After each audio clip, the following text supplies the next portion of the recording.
قرآن مجید جو ہے نا یہ ایک زندہ کتاب ہے. جس بندے نے قرآن مجید کو جس مقصد کے لیے پڑھانا ہے اس کو وہ چیز حاصل ہوئی ہے. یہ الگ بات ہے کہ ہم قرآن مجید کو وہ رسپیکٹ نہیں دیتے, وہ آنر نہیں دیتے کہ ہماری مشکلات ہیں, پریشانیاں, تو ہم واقعی کسی دن اسپیسیفکلی قرآن کو کھولیں اور واقعی اس نیت سے پڑھیں کہ میں اپنے مسائل کا حل تلاش کرنا چاہتا ہوں. میری بیماریاں ہوں, بہت سے مسائل ہوں, قرآن مجھے کیوں نہیں حل بتا سکتا. ایک پرسنل کنیکشن اللہ سے کیسے فیل ہو کہ مجھے لگے کہ میں نے یہاں سے بات کی ہے اور اللہ نے مجھے ڈائریکٹلی جواب دیے میری اس سچویشن کے بارے میں. صحابہ کو تو پتہ چل جاتا تھا نا کہ اللہ کے رسول بتاتے ہیں کہ تمہارے بارے میں اللہ نے یہ آیت نازل کی. ہم وہ کیسے فیل کریں؟ آپ قرآن پڑھ کے دیکھیں, قرآن پڑھ کے دیکھیں, قرآن پڑھ کے دیکھیں.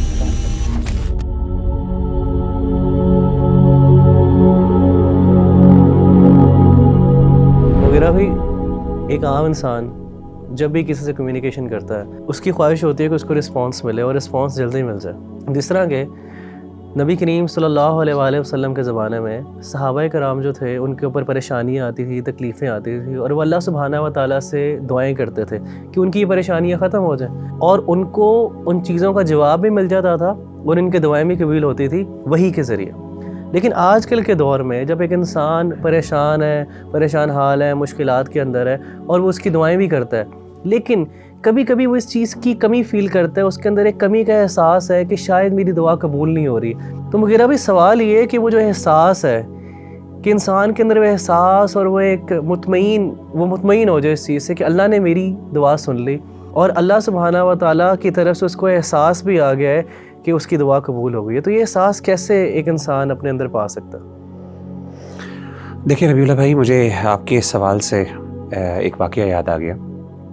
میں یو اے میں تھا, تو ایک دن میں جمعے کی نماز پڑھنے گیا, تو نماز میں سنتیں ادا کرنے کے بعد میں نے قرآن مجید کو پکڑا اور بیٹھنے لگا, تو اچانک مجھے نا کچھ سسکیوں کی آواز آئی ایک طرف سے.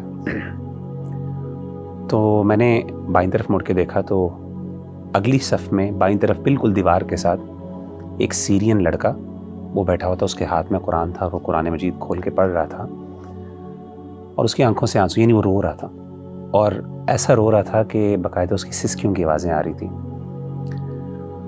اور آپ کو پتہ ہے کہ شام جو ہے سیریا ایک ٹھنڈا علاقہ ہے, تو وہاں پہ اکثر جو لوگ ہیں ان کی کمپلیکشن وائٹ ہوتی ہے, تو رونے کی وجہ سے نا اس کا چہرہ سرخ ہوا تھا, بالکل ریڈ, اور سسکیاں اتنی اونچی تھیں کہ باقاعدہ آس پاس کے جو لوگ تھے وہ باقاعدہ یعنی وہ نوٹ کر رہے تھے اور وہ تھوڑا سا بار بار دیکھتے تھے مڑ کے. اچھا, جب میں نے اس بھائی کو دیکھا نا تو مجھے بڑی محبت فیل ہوئی اس سے, ایک ایمانی محبت اور ایک کیفیت تھی, اور میرا دل چاہا کہ میں اسے اٹھوں اور اس کو جا کے گلے لگاؤں. لیکن اس وقت پھر میں رک گیا, اور اس وجہ سے رکا کہ یہ کچھ لمحات ایسے ہوتے ہیں جو انسان کے اپنے اللہ کے درمیان ہوتے ہیں, پرائیویٹ لمحات ہوتے ہیں, اور اس میں انسان کو کسی دوسرے کو نہیں چاہیے کہ وہ اس میں انٹروین کرے.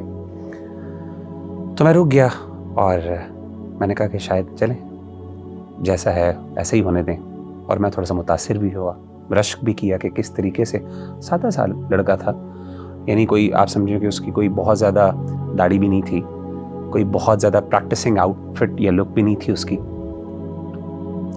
تو اس کے بعد جب میں نے یہ دیکھ لیا اور میں نے کہا چلے میں اپنی قرآن مجید کی تلاوت کرتا ہوں, تو جیسے ہی میں نے قرآن مجید کھولا تو عجیب بات اور بڑے حیران کن بات یہ ہے کہ جو سب سے پہلی آیت میری نظر کے سامنے آئی, حالانکہ میں نے رینڈملی کھولا, کوئی اسپیسیفکلی کسی, سب سے پہلے جو آیت میرے سامنے آئی, سبحان اللہ, میں حیران ہو گیا وہ پڑھ کے, وہ 7 چیپٹر کی پہلی آیت تھی.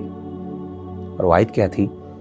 وَإِذَا سَمِعُوا مَا أُنزِلَ إِلَى الرَّسُولِ تَرَىٰ أَعْيُنَهُمْ تَفِيضُ مِنَ الدَّمْعِ مِمَّا عَرَفُوا مِنَ الْحَقِّ, کہ جب وہ رسول پر نازل کردہ کلام کو سنتے ہیں تو اے نبی صلی اللہ علیہ وسلم آپ دیکھتے ہیں کہ ان کی آنکھیں بہہ پڑی, وہ رو رہے ہیں. یعنی قرآن سننے سے ان کے دل ڈر جاتے ہیں, نرم ہوتے ہیں, اور ان کی آنکھوں سے آنسو بہہ پڑتے ہیں. کس وجہ سے؟ مما عرفوا من الحق, کہ جو حق انہوں نے اپنے رب کی طرف سے جو اللہ نے بھیجا اس کو پہچان لیا. سبحان اللہ, یعنی یہ وہ ایسی کیفیت تھی کہ آن دا اسپاٹ مجھے جیسے لگا کہ اللہ تعالیٰ نے یہ آیت جو ہے, میں نے یعنی یہ اٹ واز ناٹ اے کو انسیڈنس. دیکھیں ہم لوگ جو ہے نا, we are not the people who believe in the کو انسیڈنسز. وی بلیو کہ ہر چیز, ہر ایکشن, ہر پریکٹس جو دنیا میں ہو رہی ہے اس کے پیچھے اللہ کی حکمت کار فرمان. تو میرا دل چاہا کہ میں اس کے ساتھ یہ آیت شیئر کروں, اور میں کہوں کہ مجھے یہ آیت میں نے سنی ہے, اور مجھے ایک قسم کا اللہ نے, کیونکہ میں I was thinking about that person نا, کہ یار کیوں رو رہا ہے, اور پتہ نہیں کیا فیلنگز ہیں، اس کے جذبات ہیں. تو مجھے اس دن احساس ہوا کہ قرآن مجید جو ہے نا یہ ایک زندہ کتاب ہے. اور یقین کریں، یہ تجربہ کر کے دیکھ لیں کہ جس بندے نے قرآن مجید کو جس مقصد کے لیے پڑھانا ہے اس کو وہ چیز حاصل ہوئی ہے.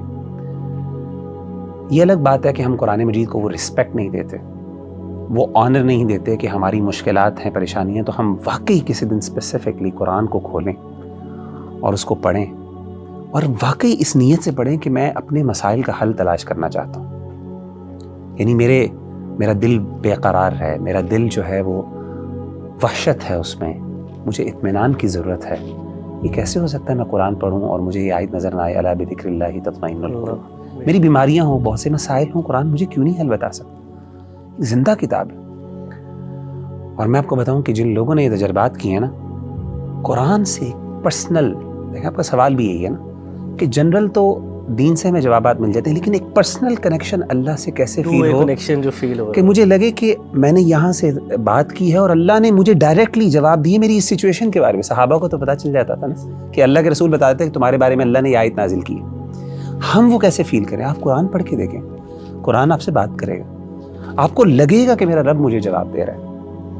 اور میں آپ کو بتاؤں کہ میں نے دیکھا کہ جتنے بھی ہمارے اسلاف ہیں جب اپنی مشکلات میں پڑے اور انہوں نے جب قرآن مجید کی طرف رخ کیا تو انہوں نے اپنی فیلنگز شیئر کی. میں آپ کو 2 مثالیں دیتا ہوں. ایک مثال ہے امام ابن تیمیہ رحمہ اللہ کی. جب وہ اپنے آخری دور میں تھے، جیل میں بھیج دیا گیا ان کو، تو کہتے ہیں کہ میں نے پھر، میرے پاس اور کچھ نہیں تھا، تو میں نے قرآن مجید کی طرف جو ہے وہ رجوع کیا اور میں نے قرآن مجید کو پڑھنا شروع کیا. کہتے ہیں جیسے جیسے میں قرآن مجید پڑھتا جا رہا، مجھے، حالانکہ وہ امام ہے جس نے اپنی پوری زندگی اسلام پہ لگا دی، پوری زندگی اسلام کی خدمت اتنی کی کہ اس کو شیخ الاسلام کا ٹائٹل ملا. تاریخ میں بہت کم لوگ ایسے ہیں، بہت کم لوگ ایسے ہیں جن کو علماء نے شیخ الاسلام کہا ہو، اپنے دور کے لوگ اور بعد کے بڑے بڑے علماء نے شیخ الاسلام کہا ہو، اس میں امام ابن تیمیہ. تو ابن تیمیہ کہتے ہیں کہ مجھے ندامت، ندمت واللہ، یہ ان کے الفاظ ہیں کہ مجھے ندامت ہوئی کہ میں نے اپنی زندگی کا ایک بہت بڑا حصہ جو ہے وہ ضائع کر دیا اور میں قرآن مجید نہیں پڑھ سکا. اسی طریقے سے شیخ ابو اسحاق الحوینی بہت بڑے عالم دین ہیں، اس ٹائم محدث ہیں.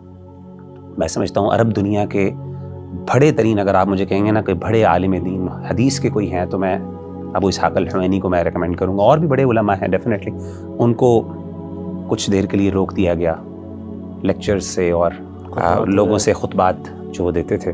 تو انہوں نے قرآن مجید کو پڑھنا شروع کیا، اور یہ ان کا جملہ تھا جب وہ واپس آئے اور ان کے لیے دوبارہ وہ بین ریموو کیا گیا اور ان کو اجازت ملی کہ اب وہ پبلک سے بات کر سکتے ہیں، تو انہوں نے کہا کہ یہ ان کا جملہ باقاعدہ ہے، یا لیتنی اعطیت القرآن حیاتی، ہائے کاش میں نے اپنی پوری زندگی قرآن کو دے دی.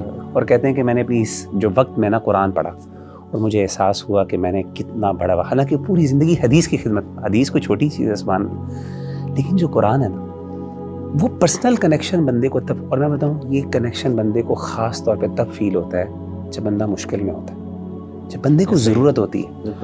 اس وقت جب قرآن راحت دیتا ہے اور قرآن انسان سے کمیونیکیٹ کرتا ہے، تو اس وقت انسان کو پھر یہ جذبہ بیدار ہوتا ہے کہ کاش میں اپنی پوری زندگی قرآن کو دے دیتا.